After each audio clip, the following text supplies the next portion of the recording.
हम अपनी आखिरी सांस तक एक साथ। জনপ্রিয় পাকিস্তানি অভিনেতা ও গায়ক দানিয়েল জাফর ভাসছেন প্রশংসার জোয়ারে। বর্তমানে জাঞ্জরিন নাটকে সরবুলন্দ খান চরিত্রে তার অনবদ্য অভিনয়, চরিত্রের ট্রমা ও কষ্ট ফুটিয়ে তোলার দক্ষতা লুফে নিয়েছে দর্শক। ভক্তরা অধীর আগ্রহে অপেক্ষা করছিলেন অভিনেতার নতুন প্রজেক্ট ঘোষণার জন্য। অবশেষে ভক্তদের সুখবর দিলেন জাফর। জাফরের নতুন এই নাটকে জুটি বাঁধছেন আরেক জনপ্রিয় অভিনেত্রী কোমল মীর। সাধারণত চঞ্চল ও মিষ্টি মেয়ের চরিত্রে অভিনয় করা কোমল এবার তার চেনা গণ্ডি ভেঙে নতুন অবতারে হাজির হতে যাচ্ছেন।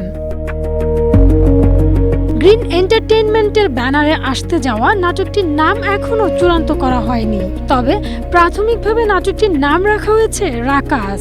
রাদাইন শাহর চিত্রনাট্যে আসন্ন এই নাটকটির পরিচালনায় থাকছেন শাহিন শাফাত। ব্লকবাস্টার দুনিয়াপুরের পর এই সফল লেখক পরিচালক জুটি আবার একসঙ্গে নতুন জাদু দেখাতে প্রস্তুত। পাকিস্তানের অত্যন্ত জনপ্রিয় পাহাড়ি শহর ও পর্যটন কেন্দ্র নাথিয়া গালিতে চলছে এই নাটকের শুটিং। শহরটির প্রকৃতির নৈসর্গিক সৌন্দর্যমণ্ডিত আবহ নাটকের পরতে পরতে উঠে আসবে। ভিন্নধর্মী কাস্টিং আর শক্তিশালী নির্মাতাদের কারণে রাকাস নিয়ে এখনই বিনোদন পাড়ায় শুরু হয়েছে দারুণ উন্মাদনা। Humaira Siddika, Asia post.